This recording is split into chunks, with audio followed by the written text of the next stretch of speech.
Welcome everybody to today's webinar, The Positive Impact of Prosocial Behaviours on Mental Health in Children and Adolescents.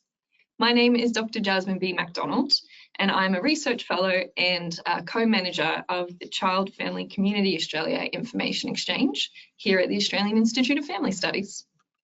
I'd like to start by acknowledging the Wurundjeri Woiwurrung and the Bunurong people of the Kulin Nations, who are the traditional owners of the lands in Melbourne where I'm speaking to you from. I also pay my respects to elders past, present and emerging, and extend that respect to elders and First Nation peoples online with us today. So before I introduce my guest, I have a little housekeeping.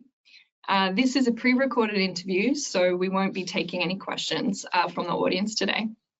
The webinar will be available on the AIFS website in about 2 weeks. The best way to find out about when it's available is through our AIFS news, our newsletters, and the AIFS website underneath the webinar banner. We also have a handout that accompanies today's webinar, so you'll be able to find that on the GoToWebinar control panel under the handout section. It's useful in that it points to the LSAC website, a couple of the snapshots that are quite recent from the LSAC program, but also to the snapshot that we'll be talking about today. We also, at the end of the webinar, will have a short feedback survey. If you have a chance, please hang around and fill that one out. It's really useful for us to know what you thought of today's webinar, what was particularly useful, what we can improve. All of that stuff goes into our planning and development of future webinars. So please take the time to fill that out if you can. Okay, so in our last webinar, I had a chat with Dr. Lisa Mundy, the program lead of the Longitudinal Study of Australian Children. And in that webinar, we introduced the study and provided an overview of how practitioners can use the data and research findings. Today, I will be taking a deeper dive into one of the LSAC research snapshots. And so I'm joined today by Dr. Carly O'Donnell, who is going to take us through that snapshot. Carly is a senior research officer working primarily on research and analysis within the Longitudinal Study of Australian Children. Her background is in developmental psychology with a focus on factors that undermine or enhance well-being during adolescence and young adulthood. So I've actually wanted an excuse to collaborate with Carly for about 18 months. Very stoked that we can make that happen today. Thanks for joining me, Carly. Thank you, Jasmine. Yes, I'm very stoked. Jasmine and I started at the same time, so we went through our inductions together. So now we get to work together, which is far more interesting than induction. Agreed. Okay, so Carly, let's dive in. Talk to us about the snapshot. What's the kind of overall aim or focus of this one? Yeah, so this snapshot used data from LSAC, which if you didn't tune in to the last webinar, I'll give you a brief overview of how we collect the data in LSAC. So we follow 2 cohorts of Australian children. One cohort we followed since they were born, so they're our baby cohort, and the other cohort we followed since they're about 4 or 5, so they're our kindergarten cohort. And so we have surveyed them, the children and their parents, every 2 years since those ages, and they are now heading into their 20s or in their 20s. So it's quite a long study. It's a really exciting study, and we have such rich data about these children's lives. So this specific study that I'm talking about today, we are looking from the age of 4 to 17. So it's quite a broad range of that data. And basically the study aimed to look at how the cultivation of prosocial behaviours is associated with mental health across childhood and adolescence. And so when I say prosocial behaviours, that's quite a stuffy academic term for something that's quite inherent to all of us, which is those behaviours that are around sharing and supporting others, exhibiting kindness. You know, and in children, we see prosocial behaviours come out in places like volunteering to help out in the classroom, or if a younger child is hurt or upset, tending to them and sort of helping them through that experience. And it's really about sharing and helping. So my personal view is that prosocial behaviours are really what bind us together as people.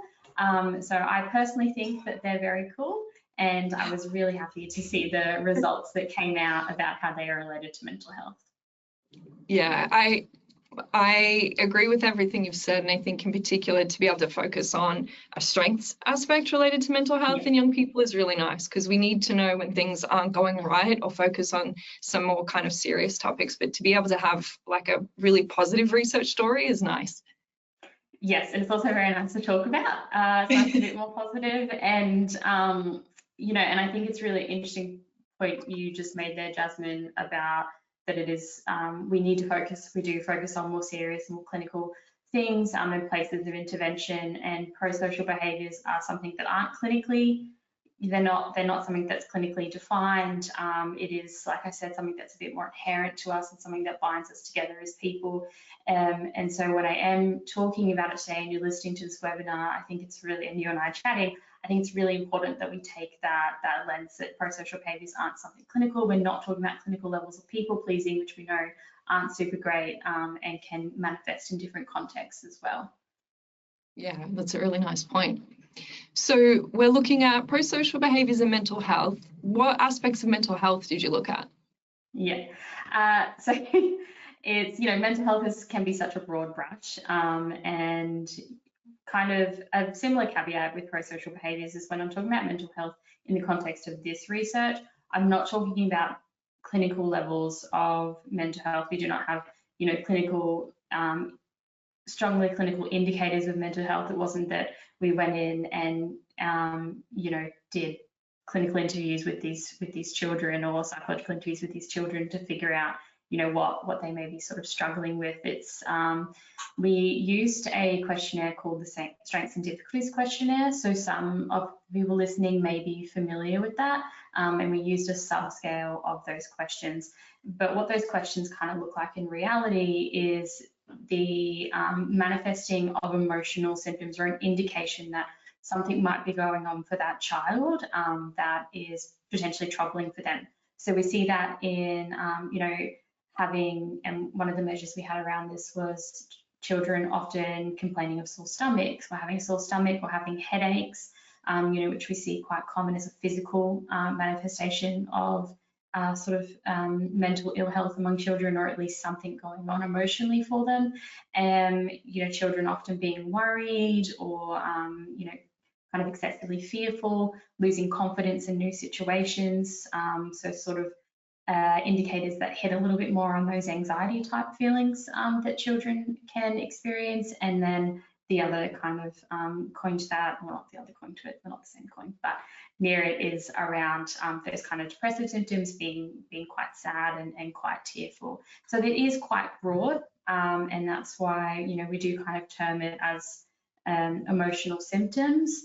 And the indicator itself talks about that if the children score quite highly in these different items, and I'm talking about these different questions, that they have clinical levels of emotional symptoms. But that really is just, think of that more like a screening.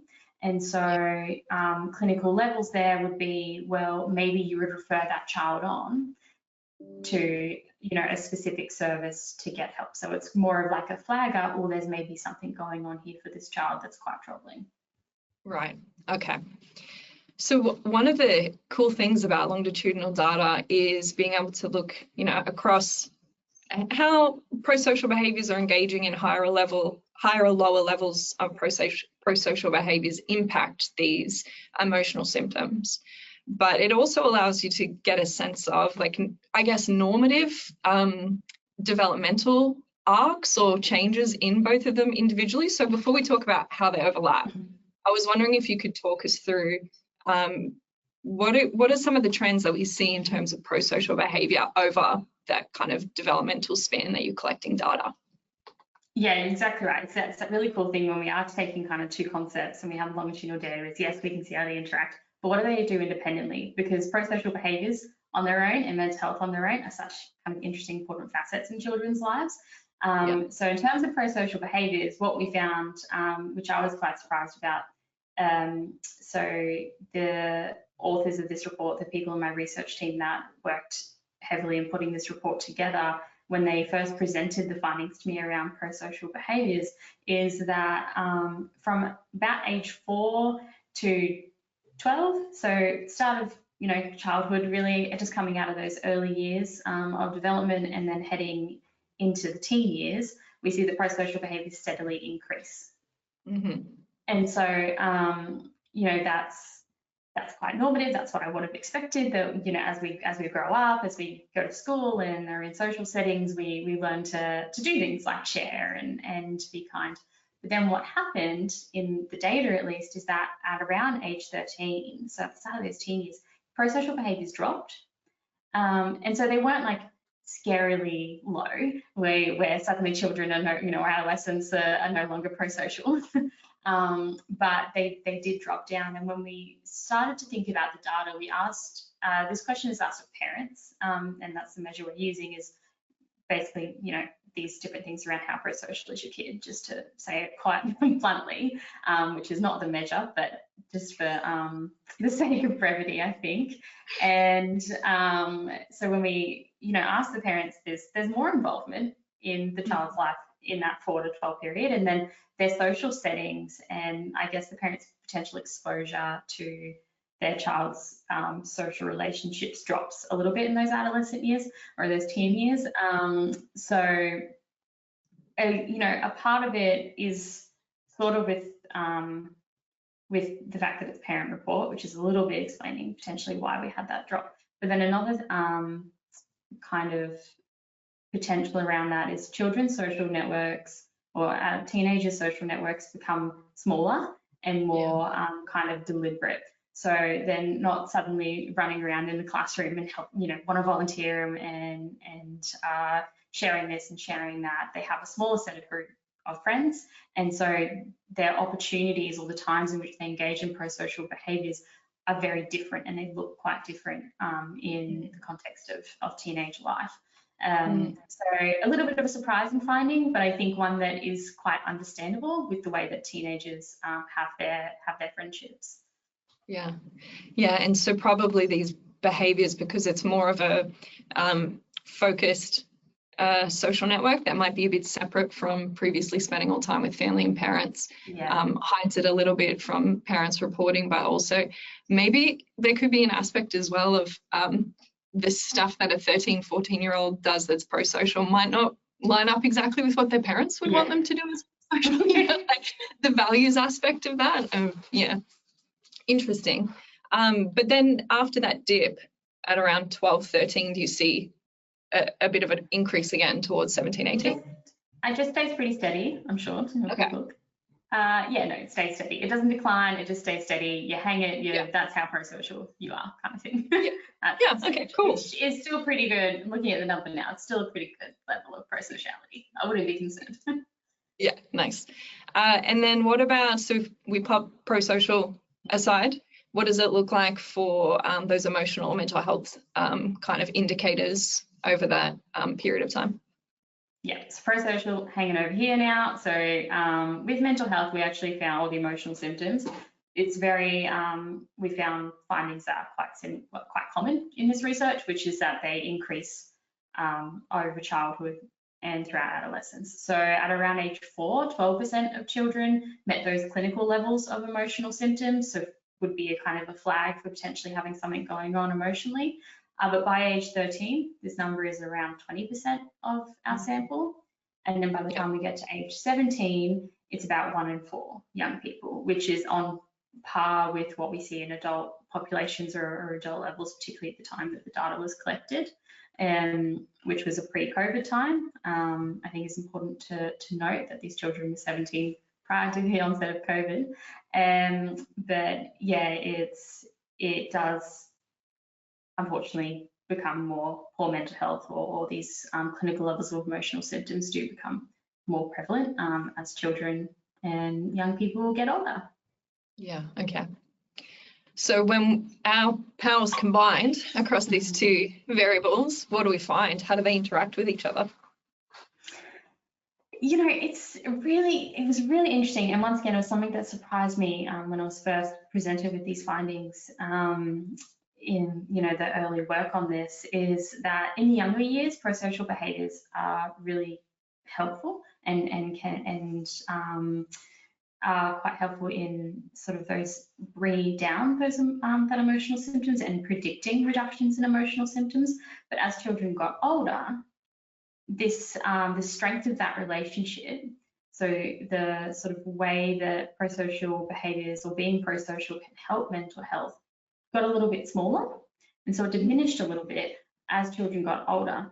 And now if we think a little bit earlier, well, the prosocial behaviours also got a little bit less as well. So there could be something around that perhaps we also just don't have as much prosocial behaviours happening in those later childhood and teenage years.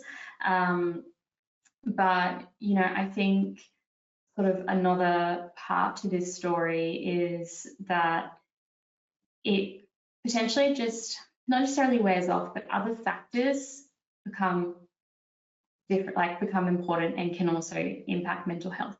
And I think it's important to note that still by the age of 13, prosocial behaviours, being prosocial is related to reductions in mental health. But after the young people start in their teenage years, that's no longer a significant relationship. So prosocial behaviours aren't going to being prosocial. Children can be as prosocial as they want. It won't, or at least in the data, significantly, you know, predict reductions in their mental health, which I found quite interesting. Yeah. And I mean, social life, school, all these different things become more complex and complicated, and there's kind of more demands, you know, through that kind of high schooling period. So that's interesting. It's important to keep that stuff in mind in terms of the families that we work with. Yeah. Okay. It seemed like from the snapshot a really kind of tangible prosocial behaviour to sink our teeth into was the findings around volunteering. Can you unpack that for us? Yeah, so the volunteering findings are really fun. They're one of my favourite things I ever get to talk about. You can see that on your face. Yeah, I love it. Because I just think they are something that, like you said, is quite tangible. So I think just broadly what the finding was. So I just said that we saw that prosocial behaviours sort of stopped being something that significantly impacted mental health or reductions in mental ill health or those clinical level symptoms of emotional symptoms, sorry.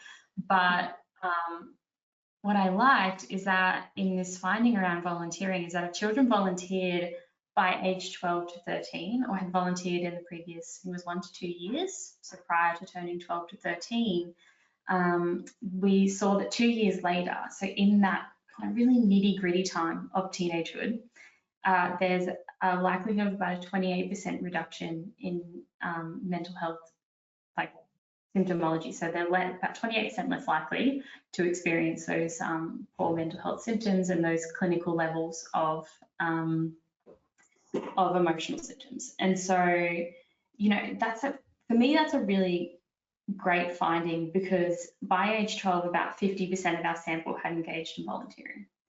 And so when we scale that up, that's thousands upon thousands of children that can potentially be helped, or their mental health can be impacted very positively by a behaviour that not only clearly gives something to the child, but gives something back to communities and individuals as well.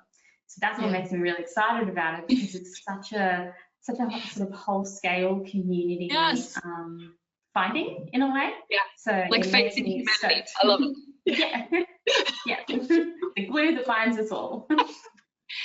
And maybe this is like something that's tricky to unpack because there are so many factors, but like what's potentially happening here? Is it like building, like by giving, you're kind of building up those pillars in terms of social support, and then having something to kind of be there to give back to you, like having more of a community, or is it a bit tough to say? Yeah. No, I think you definitely touched on a lot of the really important things that are around that in what you just said. And we didn't unpack it in this research, so in the snapshot, which is really, I think, important to point out. But, you know, we're not the first to ever look into this, and there are decades of research in this space that volunteering and I think more broadly for young people, having a space to engage in an activity that is kind of beyond their their everyday. So we see this when kids do sport, or they might go and engage in drama class or do something sort of along the arts. Having a space and an activity that they can engage in that's outside the family home, that's outside the school context, it does broaden their social, it broadens their social net. It gives them additional role models to talk to, which for children from disadvantaged communities can sometimes be really important. And what it does is, from that aspect, it gives additional pillars of support, like you said. But then the other side around volunteering is that it just feels really nice to do something for a greater good, right? And, particularly I think for a lot of people listening, and I certainly know this about you, Jazz, and for myself, is the work that we do is for some sort of greater good. And because we want to enact some sort of positive change in people's individual lives, or, in the systems as a whole. But, I think it's those little initial steps for that for a lot of our children, around learning how it feels and what it's like to give back and be able to enact a positive change too. Yeah, nice. Let's not act as though doing prosocial things is only to benefit other people. It makes us feel good too. Yeah. I had a developmental psych lecturer who used to say, scratch an altruist and see a hypocrite bleed. Now that's pretty cynical saying, but if we take it for what it more broadly means, it's like actually helping people feels good, and that's okay. Yeah. He was a character. I had lots of interesting sayings. It sounds like he's been a professor in psychology for, a long time. Maybe too long, yes. Yeah.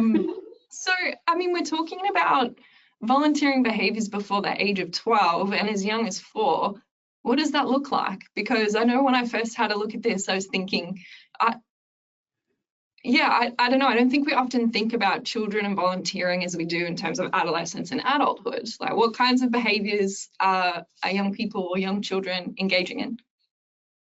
So the ones that we measured was formal volunteering spaces. And so once again, kind of a stuffy way to say places like volunteering opportunities that are run by organisations and basically are led by an adult.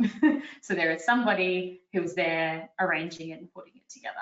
And so in our data, and I definitely recommend people to go and have a look at the supplementary material PDF that sits alongside the snapshot, which is not something that people will inherently go to, I understand, because supplementary materials sound boring. They're not, they're a lot of fun, because what you'll see there is this long list of all the volunteering activities that we measured and that we asked the children about. And so these are quite broad. So this can, I'm just sort of having a quick look at the list now. So this can be something like volunteering at their local sporting club. So maybe, coaching the younger levels or volunteering in the classroom. So this might be tutoring children who are, a grade or 2 below, but as well as volunteering in spaces like animal welfare or taking part in Clean Up Australia. And so it's quite broad when we're talking about volunteering, and it can be quite accessible across childhood and across sort of the different, I guess, age appropriateness. Clean Up Australia, for example, most children can pick up rubbish. Most children can help clean up Australia. It is something that is pretty age appropriate across development, particularly with the right, gloves, and we'll mask them up and we'll get them like in the appropriate PPE to pick up rubbish. But it is, there's things like that that are a bit more age appropriate. Obviously, something like volunteering at a welfare shelter is something that I think we maybe associate a little bit more with older children and teenagers and definitely adults. And, like hospitals and things. Yeah, definitely. And, I'm just looking at the list again. We have things like Scouts, which once again, you can start, Scouts during childhood, but for something like volunteer firefighting or volunteer sort of the younger, I don't remember what it's called, but anyway, teenagers having experience in the firefighters or having experience with basically police, for example, or basically our emergency services, that is something that is, definitely more tailored towards the older people. But that doesn't mean that young children or younger children can't get exposure to that world as well. Yeah. Things like community days and stuff like that. While it's not volunteering, it doesn't mean that they can't start to understand that these spaces exist for them to potentially one day belong to. Yeah. I like what I'm hearing, you know, if I like summarize what I'm hearing that I think is particularly useful for practitioners and the families they work with is, one, you already have this list of things for ideas. So that's quite useful if you're sitting down with parents and thinking about, all right, what might be useful, or a way for a young person, you know, probably more so an adolescent, a young person to have independence and do something for themselves that they're interested in, but for younger children, something a family could do together. And also what I'm hearing is it doesn't need to be, you know, too prescriptive. There's lots of options. And what's nice about that is different families have, you know, different practitioners have different scope of how they can work with families, but also families have different availability of time and resources. And we need to think about things like various aspects of accessibility and diversity. So yeah, I like that you're not saying this is what you need to do by this age. It could already be something that the child's involved in. So they're playing sport, maybe they can hang around after a game and be involved in the next one. I think that's nice because it doesn't put too much pressure on families and practitioners. No, exactly. And I like you touched on such an important thing there, and it's something that every time I talk about this, I need to make sure it's said, because I don't want this to become another thing that parents and practitioners need to make sure children are doing. Just because volunteering, just because you see this reduction in the data in mental health symptoms, just because volunteering is something that can help young people, doesn't mean that we have to make sure that every family does it and put this extra pressure on parents and practitioners to make sure children are getting involved. That is not accessible for everyone. That does not make sense for everyone, particularly in the current economic times. So many parents don't have the time. So not only are they potentially resource poor, they're time resource poor, which is major. And practitioners as well, time resource poor. So it's something that we need to be aware of. And just because we looked at these formal spaces where children can volunteer, it doesn't mean that you know that you have to go and enroll your child in you know, Clean Up Australia, or get them to go and plant trees, as one of our colleagues did with their child recently, which is great. But they spent a day of their weekend doing that. Not every parent can spend a day of their weekend doing that. Parents that have to work shift work, or have you know, children of multiple ages and need to shepherd one child to this sport and this other child to something else, and suddenly their Saturday is taken up with driving. So I think you know, it's important to say that you can start small. It doesn't have to be formal. This is kind of me saying it. No, it's not necessarily in the data that it doesn't have to be formal, but I think it's a bit of a common sense thing that if we think about that, it feels good to help. It's good to get children involved in the community. We all have neighbours. Maybe your child's might go help out the neighbour, or you know, maybe they'll mow their grandparents' lawn, or maybe they'll pull some weeds, or something like that, to just get children to, and young people to learn those feelings and develop those feelings around what it is to help, what it means to help, and how you can help diverse groups of people as well. The help that someone who's older might need compared to you know, your neighbour who's maybe in their 30s or 40s is going to look quite different. So it gives that diversity of experiences too. So yes, you touched on a really important point there about accessibility and access, and I just need to say again, this should not be something that needs to be added to parents' to-do list, because they're long enough as it is. Yeah, I think that's a really nice kind of conclusion and summary of the points being made today. This has been really fun and interesting. And you know, who knows, maybe the adults watching will be a little bit inspired to go do some volunteering as well, whether or not they're with same young people. We'll see. Amazing. Well, I think that's a good space to wrap up. I really appreciate you coming and having a chat with me and kind of us collectively today, Carly. Thank you very much. Thank you, Jasmine. I also want to shout out to the AIFs team behind the scenes and everybody who's been involved in putting this together. It's always a team effort, and we've got an awesome team, so thank you. We would like to thank the LSAC participants, because without their involvement in the study over a really long period of time and it being a big part of their life, we can't have these insights that inform practice and future research without their participation, so thank you. And of course, thank you for coming along and joining us for the webinar today, our audience online. I really hope that you found it as interesting as I did, and it's you know, helping you percolate some ideas for your practice or the families that you work with or within your own kind of family context. Alrighty, so just a couple of reminders of things. This webinar is going to be available on our website in about 2 weeks. So remember, subscribe to AIFs News so that you can get access to information about next webinars, resources, snapshots like this one, and to hear when the webinar recording is available. And remember the feedback survey. Please take time to share your thoughts, because we're always trying to create something that's useful for you. I get to have interesting conversations and that's fun, but if it's not useful to you, then, you know, all for naught.